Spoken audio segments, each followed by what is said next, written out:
네, 8월 마지막 주일 예배자로 참여한 성도 여러분을 예수 이름으로 축복하고 환영합니다. 우리 옆에 분들 한번 인사 나누겠습니다. 예수님 사랑으로 축복합니다. 네, 은혜 많이 받으시기 바랍니다. 사랑하는 성도 여러분, 이 세상에는 두 종류의 사람이 살아가고 있습니다.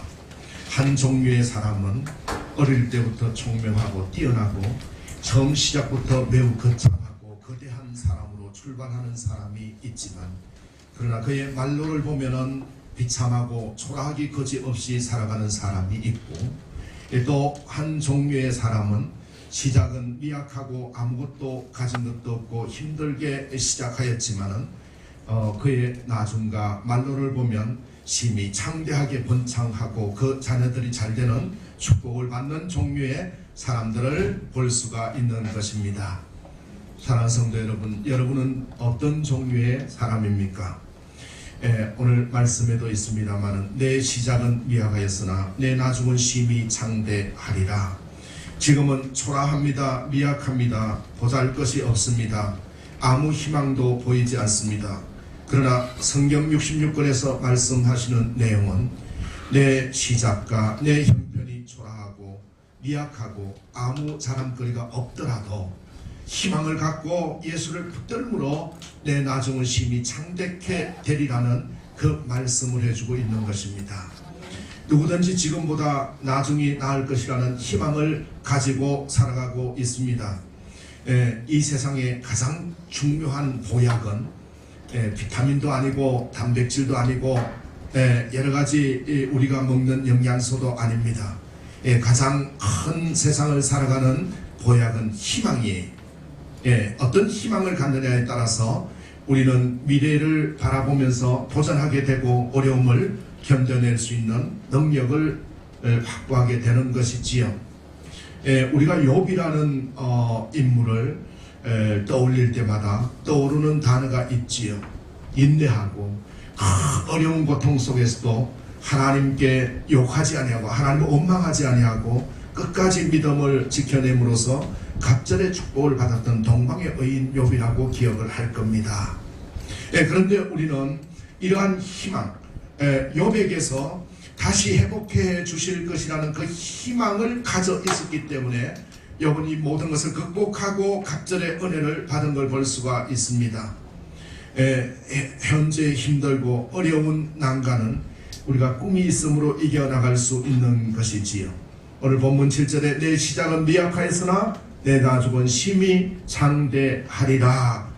본문의 배경은 욥에 대한 이야기인데, 욥은 아브라함과 같은 시대인 예수님 오시기 전 2000년 전경에 동방에 할보했던 아주 동방의 의인이었지요.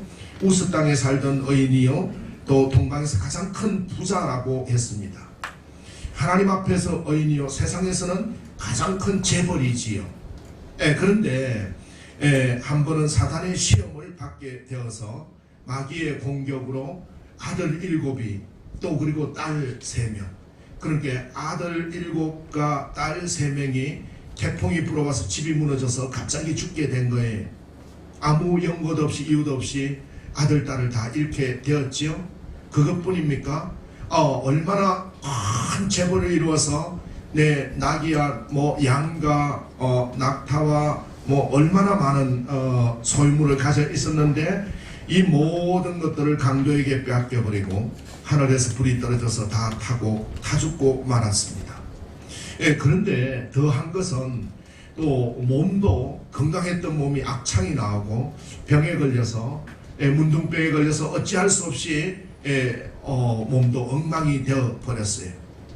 근데 가장 가까이 있었던 더 비참한 것은 자기 아내가 당신이 그래도 하나님을 믿느냐, 당신 믿는 하나님을 원망하고 죽어라, 같이 죽자, 이렇게 얘기했을 때 당신의 아기가 어리석은 여자들 중에 한 사람이 하는 말 같도다 하면서 하나님을 원망하지 않아. 자기 부인까지 하나님을 원망하라고 얘기하고 이제 다 떠나버렸습니다. 가지고 있던 그 어마어마한 모든 것들을 다 상실해 버렸어요. 그의 친구들이 위로하겠다고 와서 하는 얘기가 무슨 죄를 지어서 이렇게 벌을 받았노? 이렇게 얘기하고 있는 첩첩삼중의 사면초가 상황에 처해 있었어요. 이럴 때 여러분 같았으면 어떤 선택을 하시겠습니까? 이런 상황에 처해 있으면 정말 좌절하고 절망하고 내 아들 7이 죽고 딸 3명이 죽고 그리고 내가 사랑하는 아내가 원망하고 그러면서 내 모든 재산이 날아가고 악창이 나고 나는 병에 걸려서 아무것도 할 수 없는 이런 상황이 되었을 때 여러분은 희망이라고 가질 수가 있겠습니까? 절망하고 좌절을 선택하기가 쉬울 수 있는 상황에서 그런데 그의 친구가 와서 얘기해주는 이야기를 듣고 욥은 희망을 갖게 되는 것입니다. 내 출발 지금은 미약하지만 내 나중은 심히 창대하리라는 이 얘기를 듣고 다시 인내하면서 원망하지 않았던 그 하나님이 나를 다시 회복하실 것이라는 희망을 갖게 되는 것이지요. 오늘 읽은 본문은 절망 중에 있는 친구 욥에게 희망의 메시지를 줍니다. 욕창이 난 욥에게 야 빨리 병원에 가서 치료해 봐야지 라고 얘기하는 게 아니에요. 네, 이 친구가 와서 너 시작은 지금은 욕창이 나서 이렇지만 너 나중에 좋아질 거야 라는 얘기만 하는 거예요. 예, 그리고 재산 다 잃어버리고 사업 다 잃어버리고 아무것도 없는 상황에서 야 사업 새로 시작하면 될 거야 라고 얘기하는 게 아니라 사업을 다시 한번 해봐 하는 게 아니에요. 네, 지금은 미약하지만 나중은 잘 될 거야 라고 얘기하는데 다만 그 조건이 있다. 만약에라는 말씀으로 얘기하고 있는 거예요. 만약에 네가 하나님 앞에 다시 바로 서고 하나님과의 관계만 회복되면 지금은 네가 이렇게 사면 좋아하지만은 내 나중은 심히 창대하리라고 말씀하고 있는 거예요. 할렐루야. 사랑하는 성도 여러분, 우리가 욥의 상황이 되었을 때 이 얘기를 들었을 때 친구가 와서 야 바로 병원 가자. 너 이렇게 있어서 어떡하냐? 야 우리가 일부 투자를 해줄 테니까 사업을 새로 시작해봐. 그리고 뭐 다시 애를 놓고 뭐를 해야 되지 않겠느냐 이렇게 위로해야 되는데 그 위로가 아니라 하나님과의 관계를 다시 설정하라. 만약에 하나님과의 관계가 바로 회복이 되면 그러면 너는 심히 창대하리라 라고 얘기하는 거예요. 여기서 창대케 된다는 말은 뭡니까? 아주 위대하게 대단하게 크게 축복을 받는다라는 거예요. 이 창대케 된다는 말은 희망을 주는 겁니다. 네, 처음은 작고 보잘것없다 할지라도 하나님의 축복을 받아서 창대케 된다는 그것이 바로 희망의 메시지입니다. 인생 최고의 영양소는 희망인 것입니다. 사랑하는 성도 여러분, 직장생활을 잘하는 친구들을 보면 자기 일에서 의미를 부여해요. 내가 하는 이 일을 통해서 우리 회사가 이만큼 잘 된다. 또 우리가 살아가는 데서 또 사업을 잘하는 분들을 봐도 내가 만드는 이 요리 하나를 통해서 우리 고객이 얼마나 건강해질까 하는 의미를 부여해요. 이 희망을 갖는 거예요. 네, 희망이 없는 사람, 의미가 없는 사람은 인생에서 미래를 만들어낼 수도 없고 행복할 수도 없는 거예요. 네, 가정에 있는 주부들이 요리를 합니다. 열심히 요리를 해요. 책을 갖다 놓고 연구도 하고 요리를 하고 또 여러 가지 건강에 좋지 않은 그러한 것들 지방도 안 쓰고 또 여러 가지 것들을 쓰지 않아요. 그렇게 하면서 아주 좋은 요리를 만드는 이유가 무엇일까요? 그 좋은 요리를 만들어서 우리 딸에게 줬습니다. 우리 아들에게, 우리 남편에게 이것을 먹고 건강하게 잘 자라기를 바라는 그 의미가 있기 때문에 희망을 갖는 거예요. 하루하루 똑같이 개미 쳇바퀴듯 사는 이게 무슨 의미가 있느냐 하는 사람은 행복하지 않아요. 작은 일을 하더라도 내가 헌금 하나를 하나님께 드리더라도 이걸 통해서 하나님과 나의 관계가 회복되는 부분에서 의미를 부여할 때 우리는 희망을 갖게 되는 것입니다. 동교태는 보잘것없는 재산보다 희망을 가지는 것이 더 가치 있는 것이라고 해요. 괴테는 희망은 불행한 인간의 제2의 혼이라고 했고, 스티븐은 희망은 영원한 기쁨이라고 했습니다. 처칠은 희망이 없는 사람은 절약하지 않는다라고 했어요. 그냥 다 쓰고 만다. 존슨은 희망이 없는 사람은 노력하지 않는다고 했고, 제이 플레는 희망은 갈망하고 추구하는 자를 결코 외면하지 않는다라고 했습니다. 오늘 본문의 메시지는 나중이 창대케 되리라는 메시지는 희망을 얘기하는 것입니다. 성경 66권은 우리에게 희망을 얘기하고 있는 것입니다. 사랑하는 성도 여러분, 욥은 희망으로 고난을 이겼습니다. 성경에 나타난 위인들을 보면 모두 희망의 사람들이었습니다. 믿음의 조상 아브라함도 희망의 사람이었습니다. 갈대아 우르에서 우상 숭배나 하는 우상을 만들어 팔던 그 집에서 태어나서 아버지에게서 배우고 본받은 것이 뭐였어요? 우상을 섬기고 우상을 숭배하는 것만 배웠다가 하나님의 음성을 듣고 갈대아 우르 고향을 버리고 내가 지시하는 땅으로 가라고 했을 때, 하나님께 순종했을 때, 하나님께서 나를 가라고 했으니까 그쪽으로 가면 하나님이 주실 거라는 그 희망을 붙들고 갔을 때 주님께 어떤 언약을 받았습니까? 너로 큰 민족을 이루리라. 내게 복을 주고 창대케 하리라. 너는 복의 근원이 될지라. 너를 축복하는 자는 내가 축복하고 너를 저주하는 자는 내가 저주하리라. 이 큰 창세기 12장의 축복을 받게 되는 모습을 볼 수가 있는 것입니다. 사랑하는 성도 여러분, 우리가 희망을 갖고 교회 봉사도 하고 주일 성수도 지키는 거예요. 믿음은 믿고 바라는 거예요. 희망도 믿고 바라보는 것이에요. 신뢰가 없는 희망은 참 희망이 아닌데, 하나님은 신실하신 분이기 때문에 하나님의 약속과 언약과 이 말씀은 1.1획도 틀림이 없어요. 근데 그 말씀대로 움직였을 때 그 아브라함은 희망을 가지고 감으로써 복의 근원이 될 수가 있었습니다. 사랑하는 성도 여러분, 야곱도 그렇지 않습니까? 야곱도 외삼촌 집에서 그 오랫동안 종살이하고 이 야복강가에서 기도함으로써 하나님께 응답을 받아서 하나님이 나의 기도를 들어주시면 내가 축복의 근원이신 하나님의 축복을 받을 수 있겠다는 그 희망을 가짐으로 야곱도 베델 강야에서 하나님 앞에서 꿈의 메시지를 받게 되는 거예요. 나는 여호와니 너의 조부 아브라함의 하나님이요 이삭의 하나님이라. 너 누운 땅을 내가 너와 내 자손에게 주리니 라는 응답을 받게 되는 것입니다. 하나님은 야곱에게 희망이 되셨습니다. 야곱은 하나님의 말씀이 희망이었습니다. 내 누운 땅을 내게 주리라. 오늘 충만한 교회에 나오신 성도 여러분에게 우리 주님은 말씀합니다. 내가 바라는 땅을 내게 주리라. 우리에게 희망을 주시는 주님이에요. 내 시작은 미약하였으나 내 나중은 심히 창대하리라고 하신 주님, 그 주님을 바라보시기 바랍니다. 야곱의 가슴 속에 이 희망이 있었기에 그는 한푼없는 생활 속에서도 인생을 포기하지 않고 살았고, 품값을 10번이나 외삼촌이 속여서 주지 않았어도 조금도 절망하지 않았습니다. 내 누운 땅을 내가 네게 주리라 한 그 희망의 약속을 붙들었기 때문에, 사랑하는 성도 여러분, 우리가 예배자로 나오고 하나님께 기도하는 이유가 무엇입니까? 너를 축복하고 복의 근원이 되게 할 것이라 하는 하나님의 언약을 바라보고 희망의 메시지를 들었기 때문에 그런 것입니다.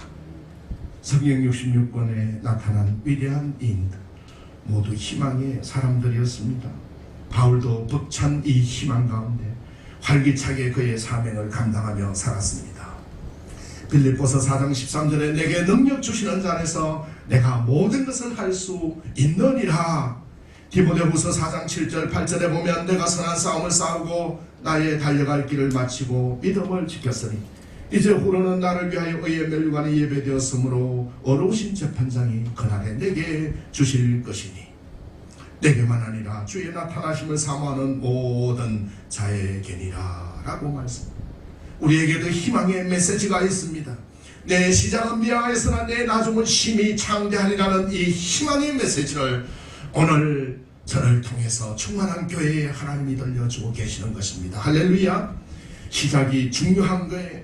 작은 것에서부터 출발하는 거예요.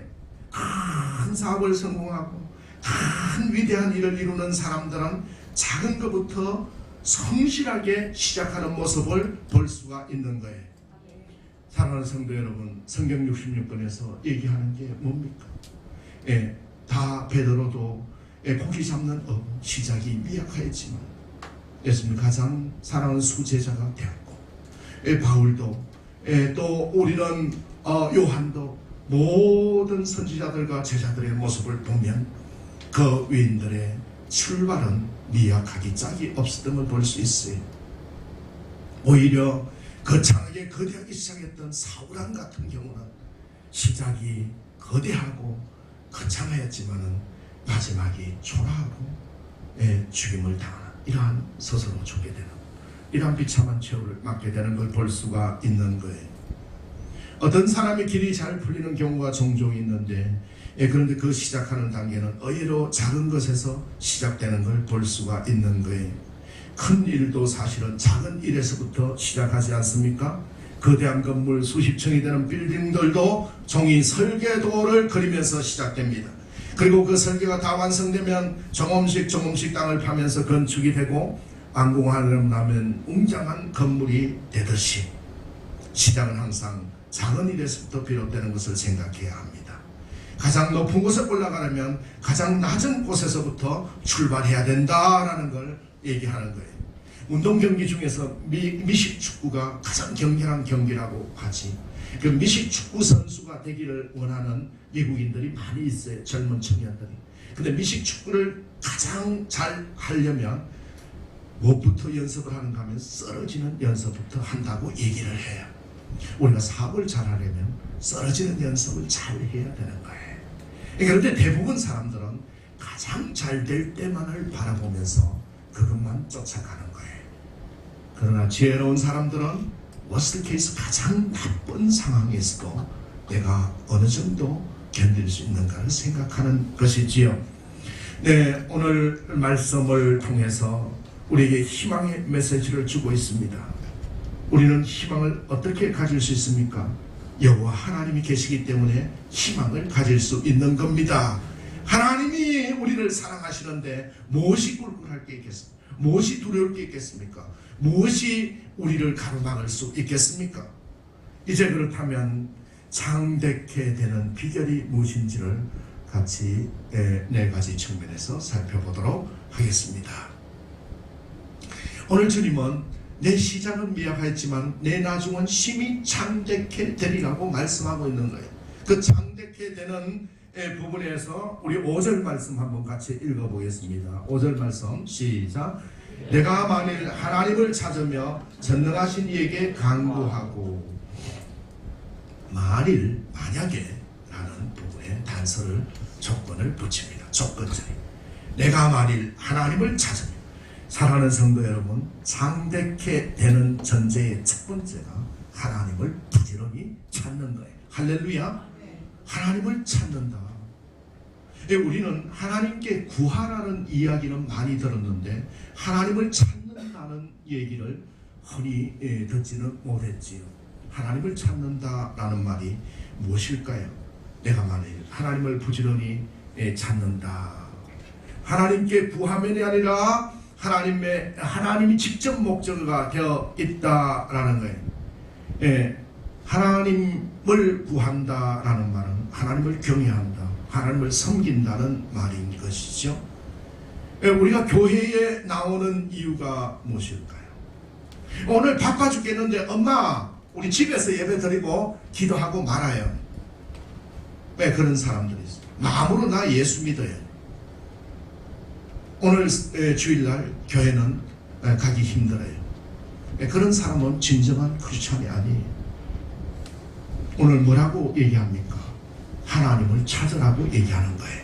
하나님 은혜에 보답하기 위해서 우리 스스로가 예배자로 참여해서 성수주일로 앉아 있는 그 자체가 축복의 첫 경인 거고 당연히 의무인 거다라는 거예요. 우리는 예배드리기 위하여 교회에 나오게 되는 거고, 결국은 또 하나님을 찬양하기 위하여 행동으로 예배에 참여하는 거예요. 김상원 목사님이 그런 얘기를 해요. 이 세상에 마음속으로 예수 안 믿는 사람 별로 없다. 그런데 다 나 바빠서 오늘 목사님 교회 못 가요. 그런 사람 신자 아니다. 저 시골에 있는 부모님한테 엄마 나 마음으로 맨날 엄마 너무너무 공경해요. 그 얘기한다고 부모에게 효도를 다하는 게 아니다. 은혜에 보답하는 게 아니다. 항상 엄마한테 찾아가서 같이 위로해드리고 또 힘든 몸을 씻겨드리고 이렇게 찾아가서 찾아뵀을 때 그 은혜를 느끼게 되고 고마움을 느끼게 되듯이 하나님을 찾아야 된다라고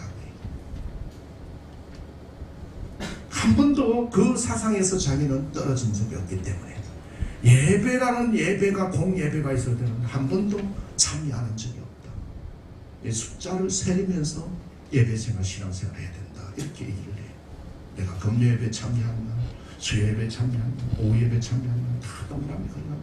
그게 얼마나 하나님께 경배를 드리고 은혜에 보답하는 요마한 우리의 행위다라는 거예요. 내 예배할 때도 나오면서 그냥 내가 참여해서 인간을 보이기 위하여 보이는 것이 아니라 헌금 하나를 준비하더라도 기도하면서 하나님께 감사, 내 죄를 씻겨주시고 나를 여기까지 인도하신 하나님께 영광을 돌리는 그 부분이 바로 하나님을 구하는 거고 하나님을 찾는 거다라고 얘기하는 거예요.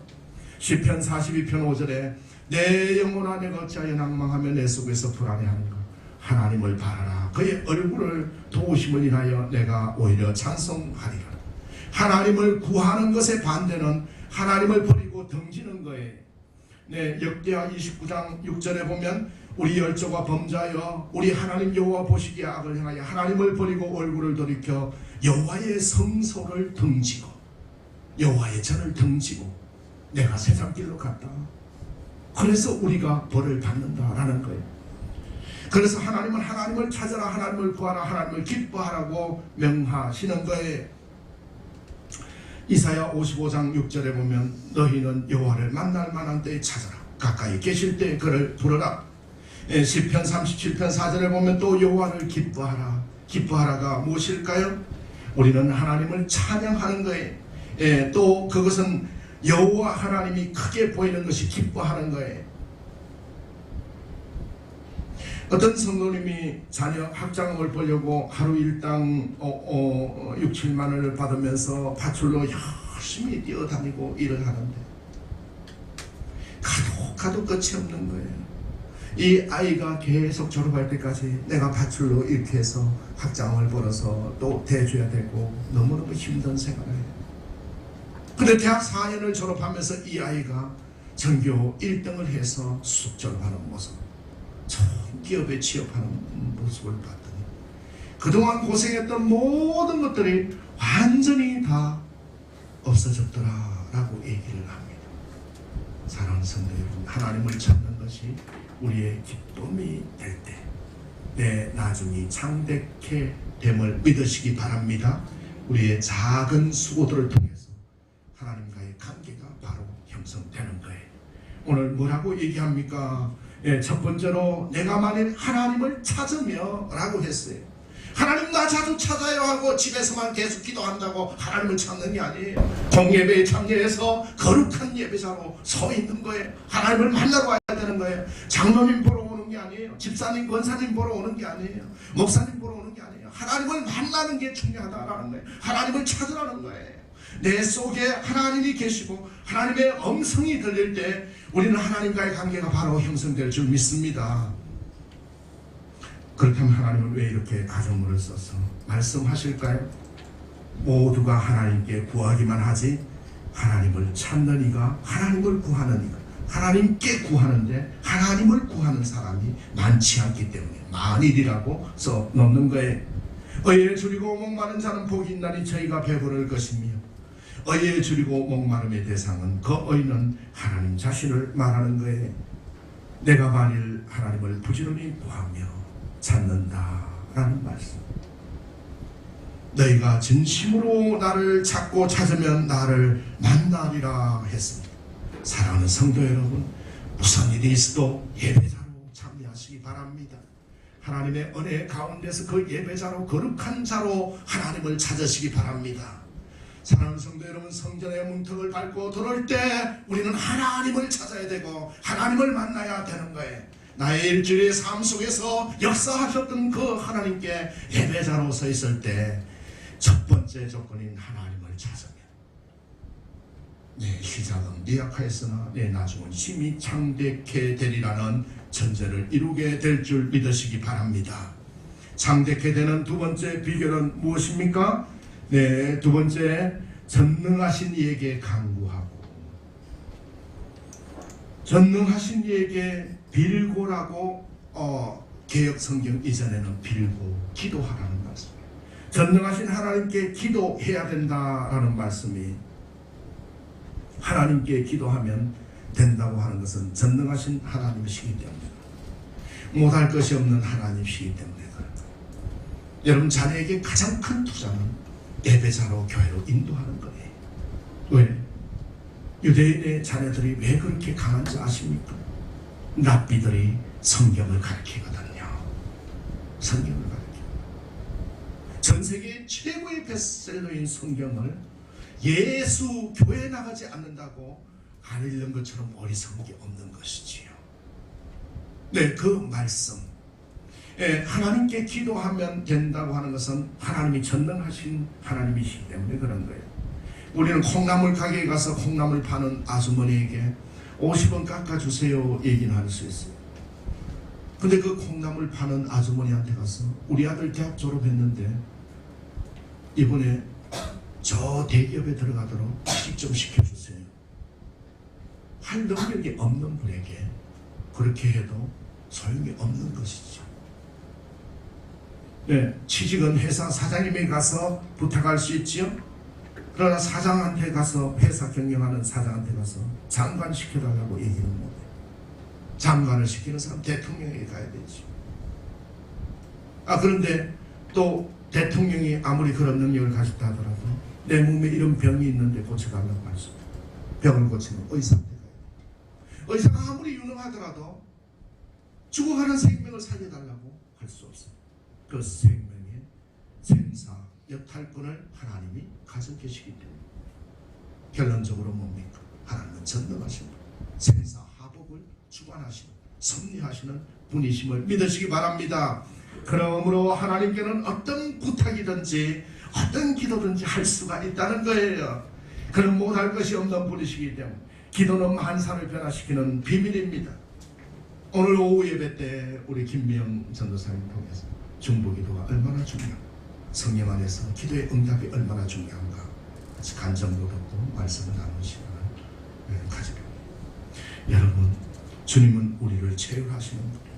우리의 처지를 너무 잘 아셔요.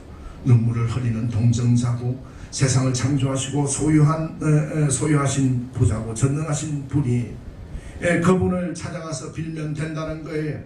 기도의 대상, 그래서 세상에 딱 한 분밖에 없는데 바로 예수 그리스도라는 것이지요.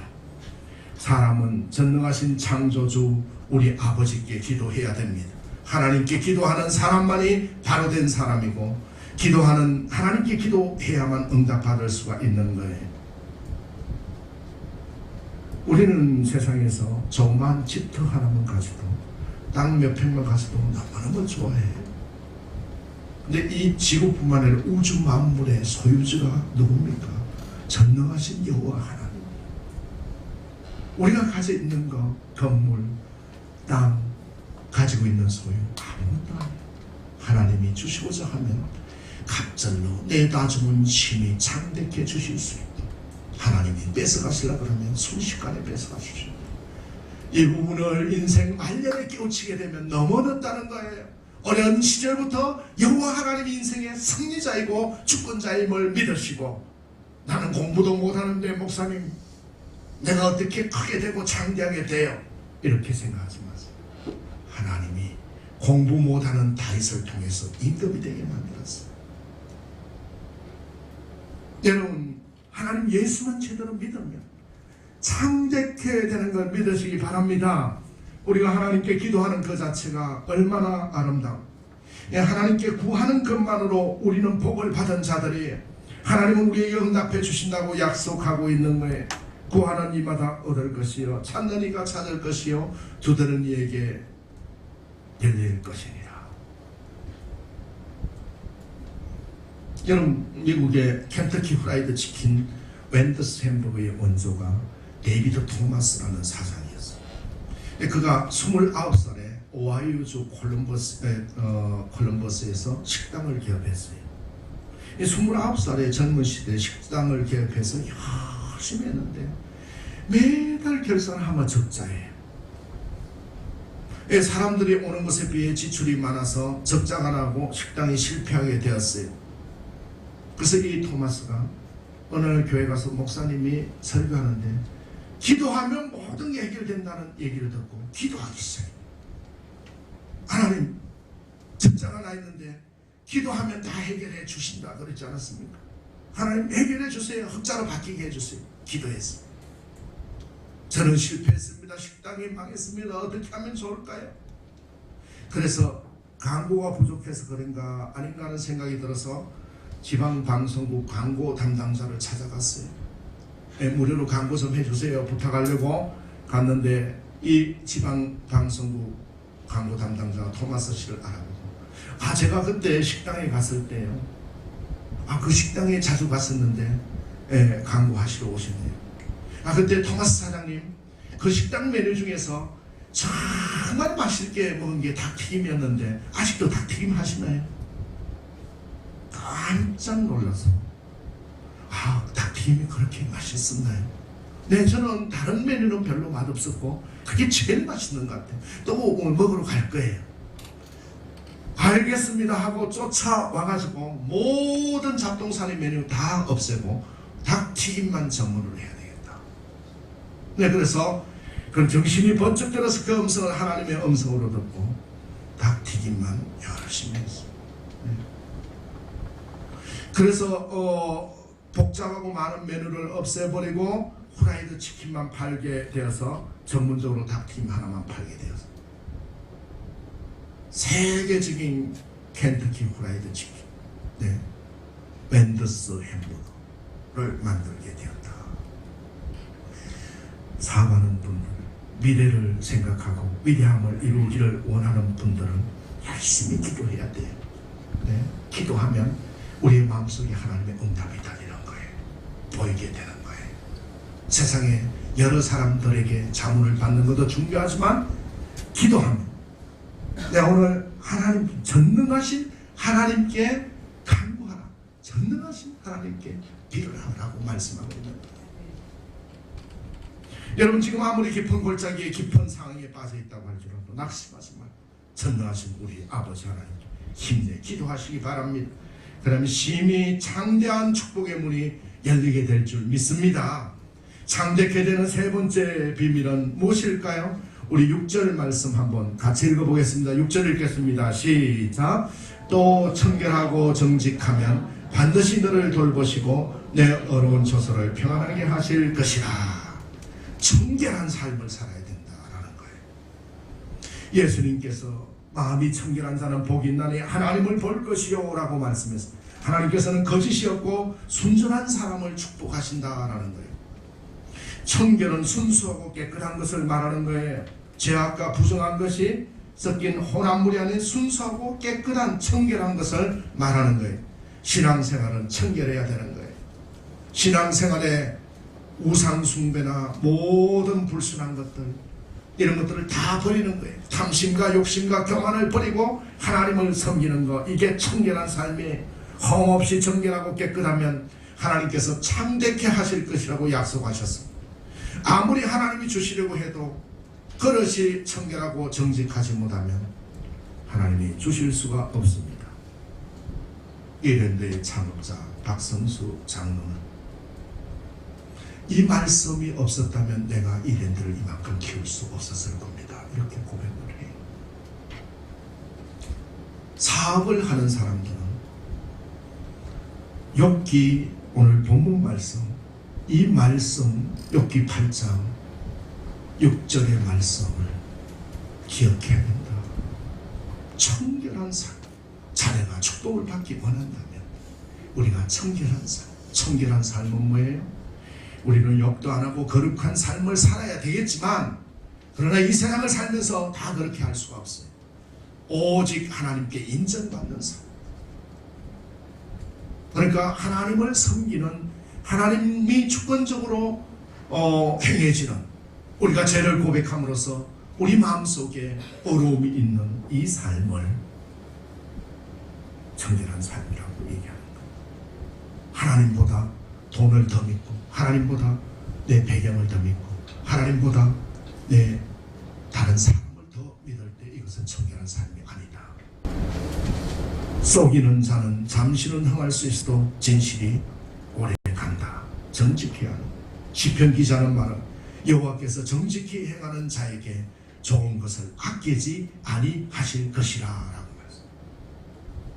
우리는 여호와 하나님 앞에 청결한 삶을 살도록 기도하고 예수 그리스도의 보혈의 공로로 날마다 깨끗한 어렵다는 의인의 삶을 살아갈 때 나중에 심히 창대케 되는 놀라운 은혜를 경험하게 될 줄 믿습니다.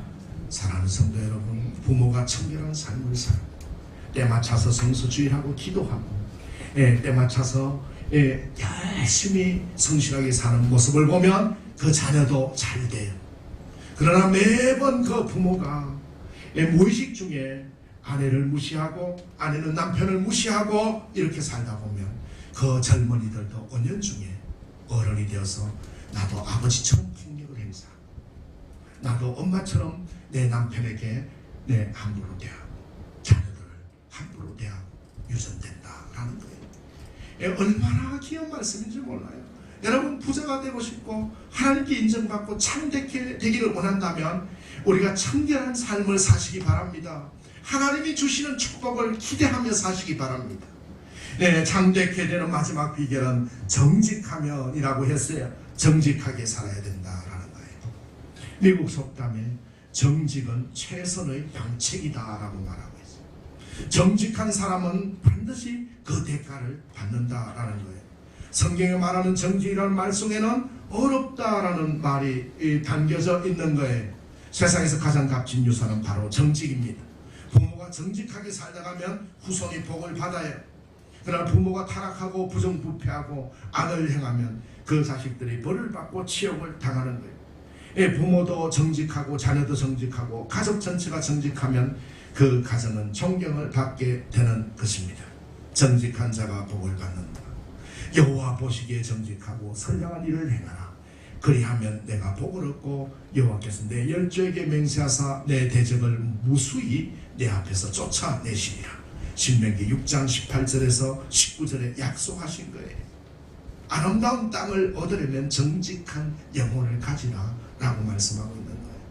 여러분, 사람은 속일 수 있어도 하나님은 속일 수 없어요. 하나님 앞에 정직한 삶을 사는 것이 중요한 거다라는 결론입니다. 형통하고 창대한 복이 있습니다. 6절에 보면 정령들을 보시고 내 어려운 집으로 형통케 하실 것이라. 형통이라는 것이 무엇입니까? 어떤 문제가 되어도 해결책을 얻어낸다라는 거예요. 하나님이 돌봐주시면 어떤 문제가 오더라도 평안을 누리고 어려운 집으로 형통케 하실 것이다. 내 시작은 미약하였으나 내 나중은 심히 장대하리라. 사랑하는 성도 여러분, 충만한 교회의 시작은 미약할 수 있습니다. 우리의 사업도 우리의 청년의 일터도 시작도 미약할 수 있습니다. 그러나 우리의 시작이 보잘것 없을 수밖에 보잘것 없을 수도 있습니다. 세상적으로 아무런 영향을 발휘하지 못할 수도 있습니다. 그러나 우리가 여호와 하나님을 열심히 찾으면, 다시 말해서 예배에 참여하는 것을 즐거워하고 성수주의하고 하나님 예배자로 공예배자로 바로 서 있으면 내 시작은 미약하였으나 내 나중은 심히 창대케 되는 축복을 받을 줄 믿습니다. 저는 너무 많은 경험을 했어요. 저 부산에 있으면서 비행기를 타고 주일 성수한다고. 부산 포동교회도 많이 있고 부산에 수영로 교회도 가까이 있는데, 집에 가까이 있는데 뭐 하려고 동교에 그렇게 가느냐 라고 얘기하는 장로님, 집사님들이 계셨어요. 그러나 제 마음에 하나님 제게 맡겨준 동사가 있고 일이 있지 않겠습니까? 하나님 저를 통해서 이 하나님을 구하는 이 마음을 가질 거다. 10년 동안 꼴찌한 지역이 제가 뭐 특별한 달란트가 있는 건 아니잖아요. 10년 좀 볼지 않지 3년 만에 1등으로 바뀌는데,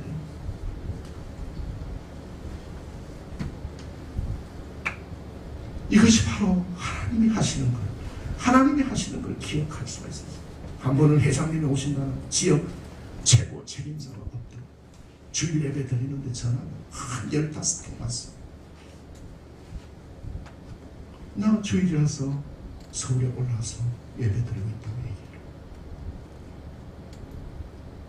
얘기를. 밑에서 막 난리였지만 하나님을 구하는 일을 우선적으로 했더니 오히려 그것이 그런 것들이 필요한 것이 아니다. 그래서 오히려 더 좋은 이미지를 힘기게 됐던 부분을 경험한 적이 있습니다. 여러분, 미래가 참되게 되고 자녀가 잘 되고 이 욥기 8장의 귀한 축복을 누리기를 원합니까? 그렇다면 여호와 하나님을 열심히 찾으시기 바랍니다. 주님 은혜에 대한 보답은 예배자로 여호와 하나님을 찾는 것입니다. 그리고 우리 삶과 경영과 일생을 주님께 의탁하고 전능하신 주님께 기도하면 얽혔던 문제가 해결됩니다. 다른 것보다 가장 우선적으로 하나님께 내 문제를 놓고 기도해야 되는 거예요. 크리스찬에게 핵무기가 있어요. 북한에만 핵무기가 있는 게 아니고 크리스찬에게 핵무기는 뭐예요? 주님의 전능하심을 가져가서는 기도의 능력인 거예요. 할렐루야. 기도할 수 있기 때문에 우리는 핵폭탄을 가지고 있는 거예요. 하나님의 전능하신 축복을 가져서는 통로가 바로 기도인 것입니다. 사랑하는 성도 여러분, 가문이 잘 되기를 바랍니까? 얼마 있으면 추석이라서 성묘도 가고 또 조상들의 언덕을 기리기도 해. 가문이 잘 되는 길은 우리가 예수 안에서 청결한 삶을 사는 거예요. 내 삶의 자세가 자녀들에게 상속되고 축복으로 연결되기 때문에 그런 거예요. 이 청결한 삶은 어떤 일이 있어도 여호와 하나님을 원망하지 아니하고 일관성 있는 믿음을 지켜나가는 게 청결한 삶이에요.